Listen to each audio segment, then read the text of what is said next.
Ontario ஸ்கார்பரோவை சேர்ந்த ரண்டி சாலமன் என்ற பெண் உரிமம் பெற்ற தரகர் போன்று ஏமாற்றிய நபரிடம் $85,000 இழந்துள்ளார். தனது அடமானத்தை மறுநிதியளிக்க முயன்ற போதே இவர் மோசடி செய்யப்பட்டார்.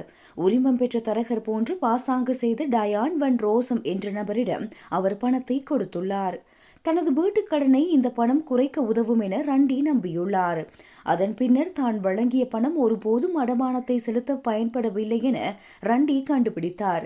இதனையடுத்து அவர் ஒன்டாரியோவின் நிதி சேவைகள் ஒழுங்குமுறை ஆணையை தொடர்பு கொண்டபோது டயான் ஒரு அடமான தரகராக பணியாற்றுவதற்கான உரிமத்தை பெறவில்லை என்பதை ரண்டி அறிந்து கொண்டார். இதன் பின்னர் குறித்த மோசடிக்காரரான டயான் நபருடன் வணிகம் செய்ய வேண்டாம் என பொதுமக்களை ஒழுங்குமுறை ஆணையம் எச்சரித்துள்ளது.